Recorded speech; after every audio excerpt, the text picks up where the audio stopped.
Bismillahirrahmanirrahim. Assalamu alaikum dear students.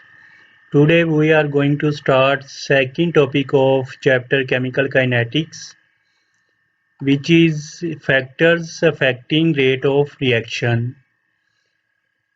इससे पहले lecture में हमने केमिकल काइनेटिक्स का इंट्रोडक्शन किया था और उसके साथ हमने रेट ऑफ रिएक्शन के बारे में डिस्कस किया था।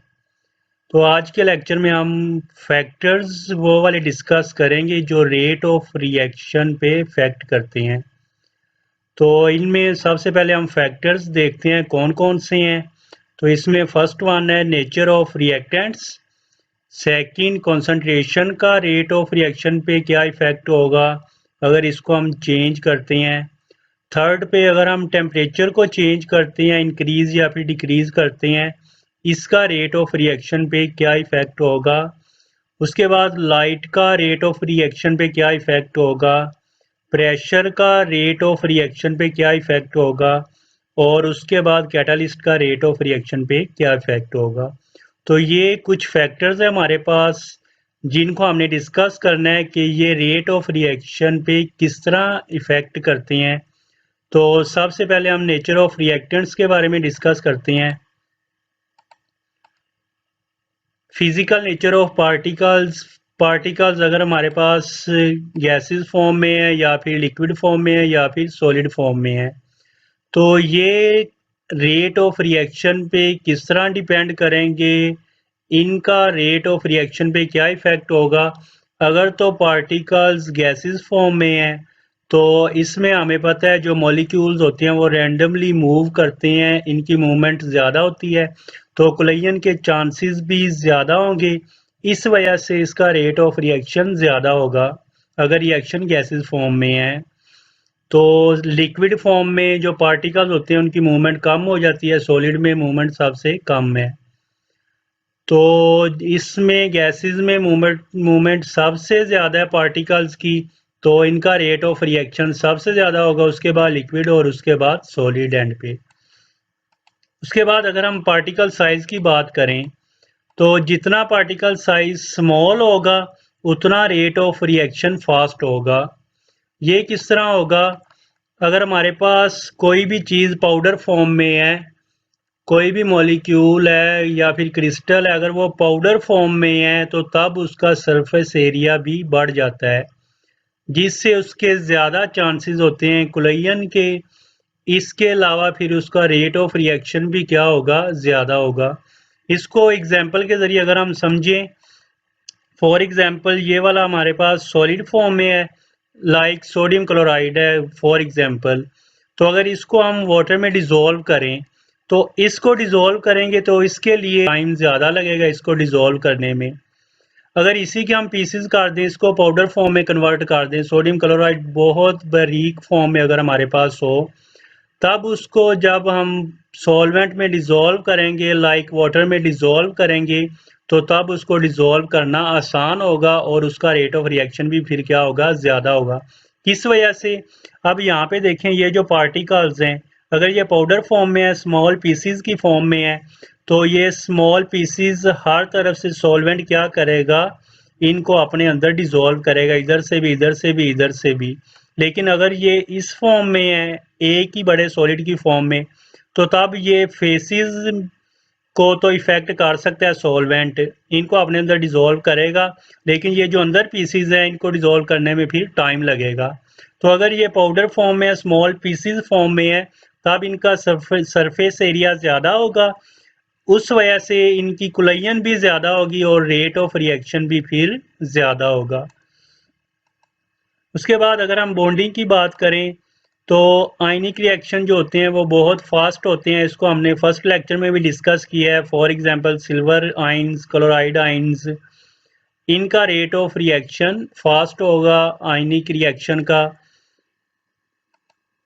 और अगर हम कोवेलेंट रिएक्शन की बात करते हैं तो इनका रेट ऑफ रिएक्शन स्लो होगा। किस वजह से कोवेलेंट रिएक्शन स्लो किस वजह से होती हैं, क्योंकि इनमें बॉन्ड ब्रेकिंग और बॉन्ड मेकिंग होती है। अब यहाँ पे हाइड्रोजन आयोडाइड को हम कन्वर्ट कर रहे हैं हाइड्रोजन में और आयोडीन में, तो सबसे पहले इस बॉन्ड को हम ब्रेक करेंगे, ये बॉन्ड ब्रेक होगा और उसके बाद इनके दरमियान ये वाले बॉन्ड बनेंगे। तो इनके लिए फिर इनका जो रिएक्शन होते हैं ये वाले स्लो होते हैं, क्योंकि इनमें बॉन्ड ब्रेकिंग और बॉन्ड मेकिंग है। लेकिन यहाँ पे देखें इनके दरमियान बॉन्ड ब्रेक नहीं हो रहा, ना ही बॉन्ड बन रहा है। तो ये आयोनाइज होते हैं, आयंस क्या करते हैं दूसरे आयंस को जस्ट रिप्लेस करती हैं। इस वजह से ये वाले फास्ट रिएक्शन होते हैं आयनिक रिएक्शन, और जो कोविलेंट होते हैं वो वाले स्लो होते हैं। सेकंड है हमारे पास कंसंट्रेशन। कंसंट्रेशन की डेफिनेशन फर्स्ट लेक्चर में हमने की है। Number of moles dissolve per unit volume, कितने वॉल्यूम में कितने नंबर ऑफ मोल्स डिसॉल्व किए हैं उनको हम कहते हैं ये इसकी कंसंट्रेशन है।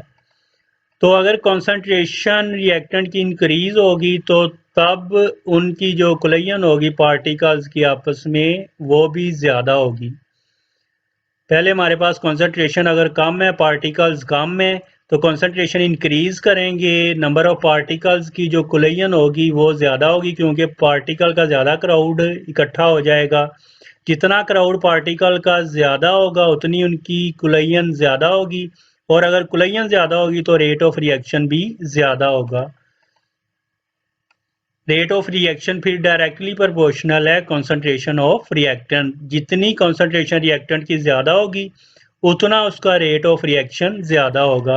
अगर इसको हम यहाँ पे देखें, यहाँ पे इसकी कंसंट्रेशन कम है, यहाँ पे कंसंट्रेशन हमने इंक्रीज़ किया, यहाँ पे कंसंट्रेशन और ज़्यादा इंक्रीज़ है। अब यहाँ पे देखें पार्टिकल ज़्यादा हैं, अगर पार्टिकल बढ़ रहे हैं, पार्टिकल ज़्यादा हैं, तो इनकी कोलिजन भी आपस में क्या होगी, ज़्यादा होगी। अगर कोलिजन ज़्यादा होगी तो रेट ऑफ रिएक्शन भी ज़्यादा होगा, ज़्यादा रिएक्टेंट्स प्रोडक्ट में कन्वर्ट होंगे। तो इस तरह कॉन्सेंट्रेशन डायरेक्टली है रेट ऑफ रिएक्शन के। उसके बाद थर्ड पे है टेम्परेचर। अगर हम टेम्परेचर को इंक्रीज करते हैं तो रेट ऑफ रिएक्शन फास्ट होगा। इसकी क्या रीज़न है, क्योंकि टेम्परेचर इंक्रीज करने से जो रिएक्टेंट्स के पार्टिकल्स हमारे पास उनकी काइनेटिक एनर्जी भी क्या होगी, ज़्यादा होगी। अगर काइनेटिक एनर्जी उनकी मूवमेंट ज़्यादा है तो तब उनकी कोलिजन भी क्या होगी, ज़्यादा होगी। जो एनर्जेटिक पार्टिकल्स हैं वो हमारे पास ज़्यादा हो जाएंगे। तो जितना टेम्परेचर इंक्रीज करेंगे उतनी पार्टिकल्स की काइनेटिक एनर्जी भी ज़्यादा होगी, मोर एनर्जेटिक होंगे। और अगर मोर एनर्जेटिक है इनका मतलब है उनका रेट ऑफ रिएक्शन भी क्या होगा, फास्ट होगा। यहाँ पे ग्राफ पे देखें, ये वाले जो मॉलिक्यूल्स हैं ये वो वाले हैं जिनकी एनर्जी ज़्यादा एनर्जेटिक है। तो कुछ मॉलिक्यूल होते हैं जो एनर्जेटिक होते हैं, रिएक्टेंट को प्रोडक्ट में कन्वर्ट करती हैं, एक्टिवेशन एनर्जी उनके पास होती है। तो वो एक्टिवेशन एनर्जी एब्जॉर्ब करके एक्टिवेशन बैरियर को क्रॉस करती हैं। अब यहाँ पे देखें टेम्परेचर को हमने इंक्रीज कर दिया, टेम्परेचर को इंक्रीज किया तो जो एनर्जेटिक पार्टिकल्स हमारे पास वो वाले ज़्यादा हो गए हैं।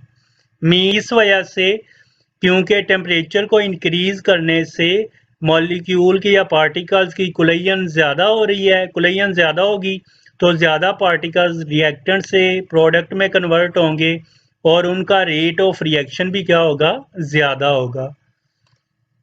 उसके बाद फोर्थ फैक्टर लाइट है। तो लाइट की जब भी हम बात करते हैं इसमें हमारे पास फिर फोटोकेमिकल रिएक्शंस ही आते हैं। फोटोकेमिकल रिएक्शन ऐसे हैं जो कि एनर्जी को एब्जॉर्ब करते हैं, और ये एनर्जी किस फॉर्म में होती है, in the form of light. A chemical reaction initiated by absorption of energy in the form of light. ऐसे रिएक्शन जिनको स्टार्ट करने के लिए एनर्जी रिक्वायर होती है, एनर्जी एब्जॉर्ब करते हैं, और वो एनर्जी किस फॉर्म में होती है, in the form of light. इनको हम कहते हैं फोटोकेमिकल रिएक्शन। तो फोटोकेमिकल रिएक्शन में अब रेट ऑफ रिएक्शन इनका कैसे इंक्रीज होगा, इसमें ये एग्जांपल है, हमारे पास हाइड्रोजन और क्लोरीन आपस में मिलके हाइड्रोक्लोरिक एसिड बनाते हैं। अब यहाँ पे अगर हम लाइट को एब्जॉर्ब करवाते हैं, ये मॉलिक्यूल क्या करेंगे, ये वाला जो रिएक्शन होगा ये लाइट की प्रेजेंस में होता है। तो लाइट हमारे पास है in the form of photon होती है, एच न्यू इसको हम कहते हैं। तो इनको ही हम फोटोन भी कहते हैं। तो जितनी लाइट हम इंक्रीज करेंगे, ये वाला रिएक्शन जितनी लाइट ज़्यादा एब्जॉर्ब करेगा उतनी एनर्जी भी ज़्यादा होगी, रिएक्टेंट्स की कोलिजन भी ज़्यादा होगी और रेट ऑफ रिएक्शन भी ज़्यादा होगा। मीन्स लाइट को इंक्रीज करेंगे तो नंबर ऑफ फोटॉन्स भी बढ़ेंगे, नंबर ऑफ फोटॉन्स बढ़ेंगे तो इनकी कोलिजन बढ़ेगी और रेट ऑफ रिएक्शन भी बढ़ेगा। तो लाइट जब भी रिएक्शन को हम देते हैं वो क्या करती है, इसकी एनर्जी को इंक्रीज करती है। अगर एनर्जी मॉलिक्यूल की इंक्रीज होगी तो उनका रेट ऑफ रिएक्शन भी इंक्रीज होगा। तो ये लाइट का इफेक्ट है रेट ऑफ रिएक्शन पे। आगे फिफ्थ है हमारे पास प्रेशर। तो प्रेशर में सबसे पहले आपने याद रखना है, अगर रिएक्शन हमारे पास गैसियस फॉर्म में है तब प्रेशर का इफेक्ट इसमें हम डिस्कस करेंगे कि ये वाला रेट ऑफ रिएक्शन पे प्रेशर कैसे डिपेंड करेगा। तो अगर हम प्रेशर को इंक्रीज करते हैं तो जो पार्टिकल की कोलिजन होगी वो भी क्या होगी, इंक्रीज होगी। प्रेशर इंक्रीज होगा, पार्टिकल एक दूसरे के करीब आएंगे, उनकी कोलिजन भी क्या होगी, इंक्रीज होगी। अगर कोलिजन इंक्रीज हो रही है तो ज़्यादा रिएक्टेंट प्रोडक्ट में कन्वर्ट होंगे और उनका रेट ऑफ रिएक्शन भी बढ़ेगा। तो यहाँ पे देखें, यहाँ पे प्रेशर कम है, यहाँ पे प्रेशर को हमने इंक्रीज किया है। प्रेशर को इंक्रीज किया, पार्टिकल एक दूसरे के और करीब आ गए हैं। यहाँ पे प्रेशर को हमने और ज़्यादा इंक्रीज किया है। अब प्रेशर को जब और ज़्यादा इंक्रीज किया, पार्टिकल और एक दूसरे के करीब आ गए। तो जितने पार्टिकल क्लोज होंगे उतनी इनकी आपस में कोलिजन ज़्यादा होगी, कोलिजन फ्रीक्वेंसी ज़्यादा होगी, तो उतने रिएक्टेंट्स प्रोडक्ट में कन्वर्ट होंगे और रेट ऑफ रिएक्शन भी इसी लिहाज से फिर इंक्रीज होगा। तो ये आपने याद रखना है कि ये अगर हमारे पास रिएक्शन गैसियस फेज में है तो तब अगर हम प्रेशर अप्लाई करते हैं तो प्रेशर जितना ज़्यादा होगा रेट ऑफ रिएक्शन भी बढ़ेगा। इसकी रीज़न क्या है, क्योंकि पार्टिकल एक दूसरे के करीब आएंगे और कोलिजन की परसेंटेज हमारे पास ज़्यादा हो जाएगी। उसके बाद कैटालिस्ट। सबसे पहले अगर हम डिफाइन करें कैटालिस्ट हम किसको कहते हैं, a substance that change the rate of reaction without itself being consumed। ऐसा सब्सटेंस जो कि रेट ऑफ रिएक्शन को चेंज भी करता है लेकिन खुद इसमें पार्टिसिपेट नहीं करता, रिएक्शन में पार्टिसिपेट नहीं करेगा, वो जस्ट क्या करेगा, रेट ऑफ रिएक्शन को चेंज करेगा, उसको हम कहते हैं कैटालिस्ट।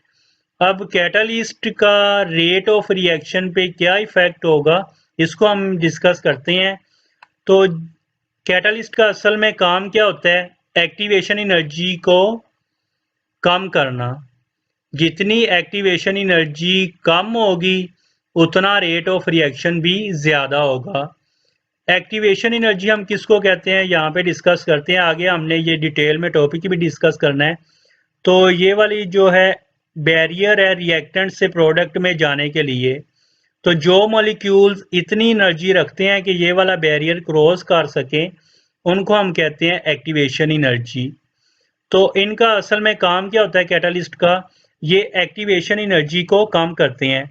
जब एक्टिवेशन एनर्जी यहाँ से यहाँ पे आ रही है तो रिएक्टेंट का प्रोडक्ट में कन्वर्ट होना आसान है, ये वाला बैरियर क्या हो जाएगा, कम हो जाएगा। तो उतने रिएक्टेंट के लिए प्रोडक्ट में जाना आसान होगा, उतना रेट ऑफ रिएक्शन भी ज़्यादा होगा। तो कैटालिस्ट का रेट ऑफ रिएक्शन पे क्या इफेक्ट होगा, असल में ये क्या करते हैं, जो एक्टिवेशन एनर्जी होती है ये वाला जो बैरियर है इसको कम करते हैं। तो अगर एक्टिवेशन एनर्जी कम होगी उतना रिएक्टेंट से प्रोडक्ट में कन्वर्ट होना आसान होगा और उतना रेट ऑफ रिएक्शन भी ज़्यादा होगा। तो ये फैक्टर्स हैं जो कि रेट ऑफ रिएक्शन पे इफ़ेक्ट करते हैं। कैसे कैसे ये इफ़ेक्ट कर रहे हैं इनको हमने डिस्कस किया है। तो ये सारे डायरेक्टली हैं, अगर हम कंसंट्रेशन को इंक्रीज़ करते हैं, प्रेशर को इंक्रीज़ करते हैं, लाइट को इंक्रीज़ करते हैं, कैटालिस्ट बढ़ाते हैं या फिर टेम्परेचर को इंक्रीज़ करते हैं, तो इन फैक्टर से रेट ऑफ रिएक्शन भी इंक्रीज़ होता है। तो इसमें से अगर कोई भी क्वेश्चन है आप कमेंट्स में पूछ सकते हैं।